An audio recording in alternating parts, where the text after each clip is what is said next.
Dude. We have a surprise up there for you too. Hi, I'm Dom Green with Positive People Posse. I'm excited to show you what we call Positive People Posse presents Taco Talks. This is the look and listen from the minds of the businessmen, women, entrepreneurs, and those who enjoyed their lives successfully.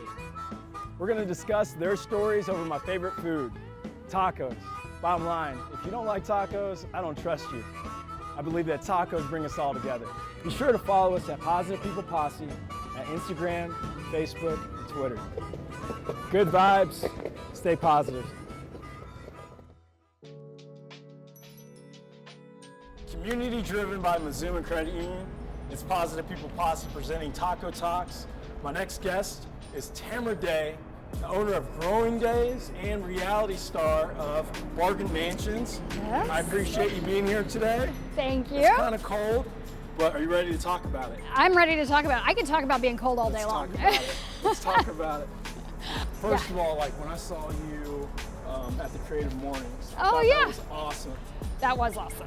That was We such met a cool little event. Bit before that. Yeah. But I felt like, you know, for the most part, your delivery, you have a lot of grace and, you know, the nerves I didn't see. So Oh, I felt them though. I think that's awesome that you were able to just like get in front of the community and have people pick your brain. I was really impressed by community morning, or that coffee experience, creative mornings. There we go. I was very impressed by creative mornings because I felt like I didn't know anything like that existed in Kansas City. I just had no idea. I'm so sheltered in what I'm doing every day that I just had no idea that that was out there. And I think it's such a cool atmosphere and so many people doing so many cool things. Yeah. And I related so much to so many of the people I talked to. I was like, oh my gosh, I've been exactly where you're at. Yeah. So many times. It's that creativity, you know, that you get, you know, from feeding off other people too. Exactly. And I think that's awesome that you're able to give it back in some way, you know, Thank being you. a part of the community. So this is obviously like my mom's house. Well, this is how I got my start. Yeah. This was what I was doing when I first started, but in my driveway. And so you'd find this in my garage all day long. And I had junk everywhere. I'd refinish it and twice a year. So no cars in the garage at all? No, and my driveway still has permanent paint marks. That's from awesome. all of the painting we did out there. Can you smell the tacos already? They opened it just for us, so the painted Rooster. Okay. This is what we have here. I can smell it. Are the tacos good? Yes. Have you tasted it, Chef? I have. Okay, cool. This is awesome. It looks like just because you are a boss lady, you know, we It looks like I get to stay here. This is exactly who you are. Chad, How are you? man, doing swell. I appreciate you opening up this place for us. Absolutely. Thanks for having me. That is Appreciate awesome. that. Nice to meet you. Nice to meet you, Tamara. Tell me about this place. I mean, because like I've always been aware that you guys have really unique antiques and items, and you know she's actually been here before. Oh, But I filmed right over here a couple months ago. had no idea that you guys had tacos. I know, yeah, so we've been here, so I'm the chef here at Painted Rooster. We've been here for 3.5 years, and we serve breakfast and lunch primarily, and so we're only open 3 days a month, the first Friday weekend. And tacos are probably one of our specialties, along with the breakfast burrito. Okay, what's in the tacos? So it's a pork, kind of like a carnita Okay. taco, with a pico that I make fresh, and then a queso cotija on top. I serve it with rice and beans. So the name of our restaurant, Painted Rooster, is actually inspired by the national dish of Costa Rica, Okay. which is where I live. So it's gallo pinto in Spanish, and the translation is Painted Rooster. So we serve it with rice and beans. There are too many people that run through here for you to stay in business if they weren't good. For sure. It's not a very easy place to find back here. So We went up a freight elevator. I mean, that's great. Yeah, this is it. That's cool, man. Pretty sure they're Love gonna be Mitch. awesome. Heck yeah. Perfect. Well, thanks much. All right, I'll go serve them up. Yep. Awesome.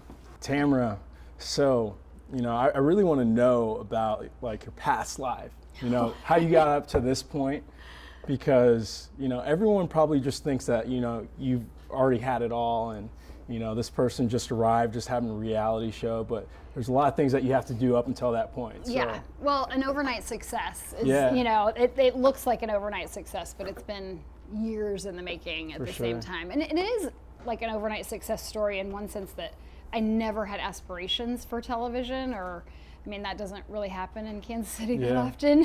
And For so sure. it wasn't on my radar, but it was being ready for the luck when it hit. And it was all of that preparation for the past, 20 years that I've been doing of renovating our own homes and neighbors' houses and friends' houses and growing my business in that way. I think that for a lot of people, they see that they have to go through these changes and they just don't know where they're going to end up. It's like, have you always felt that reset, that you want to do something better, but you don't know what it is? Like, how do you? Absolutely. I remember when I first started renovating furniture, I was like cleaning it up at the estate sales and all that stuff. And I loved it, but I was like, how do I make a business of it? And downtown, this wasn't happening yet. Like, For sure. None of these shops were here. I'd never heard of anything like it.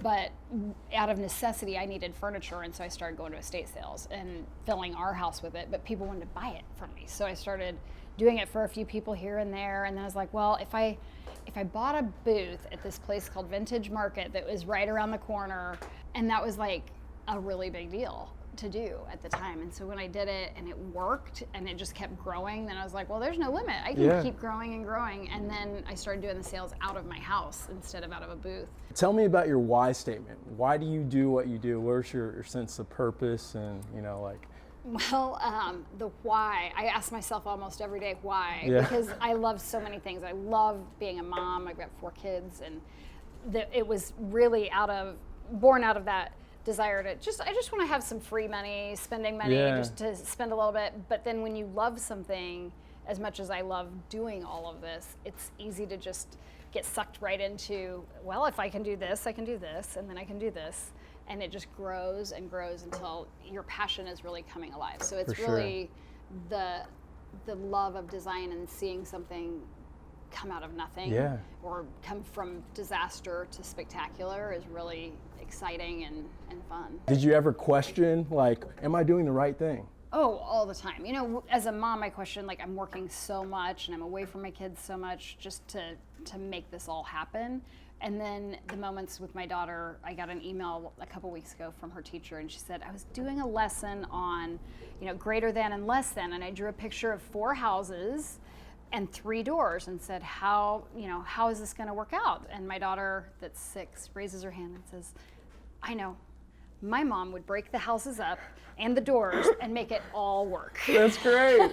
I don't even have that intuitive say right there. That's great. She's like, my mom can fix that. Like, I don't know, you don't have enough doors, but she'll figure it out for you. That's awesome. And That's so awesome. It instills in me this feeling like, even though I may not be there to pick her up from school every single day, she knows what I'm doing, and she is being empowered by that and inspired. That's great. To see, I'm not a man in a man's world. I'm a woman in a man's world. And making big construction decisions and doing what I want to do. That's great. I think it inspires her, and I know from the messages I get on social media that there are a lot of little girls out there that are that's watching. great, because like that's exactly what we wanted to showcase, especially with you. I think it was very important to have someone that was very community driven, someone who's actually inspiration for a lot of moms out there, but younger people that can aspire to have someone like you who's like actually like getting their nails dirty. And I really appreciate you like seeing the value of like empowering people. So what accomplishments and milestones are you most proud about with Growing Days or Bargain Mansions? Well, I mean, the show is obviously the biggest accomplishment and huge, tremendous excitement there. But as a business owner, last year's season 1 of Bargain Mansions ran out of my house. Like, we didn't have an office space. I was like winging it and figuring it out from the front room of my house. And at the beginning of the year this year, we got an office space, and that just felt like such a leap, kind of like that $500 booth at the market felt. And I was like, okay, I can do this, I'll figure it out. But within 5 months, we'd outgrown it, and now we're in a 3,000 square foot office and warehouse space, and we're maxing it out as well. And so those are like huge accomplishments to know, wow, I've created something that's just growing this fast is really That's great. a huge That's great. milestone for me.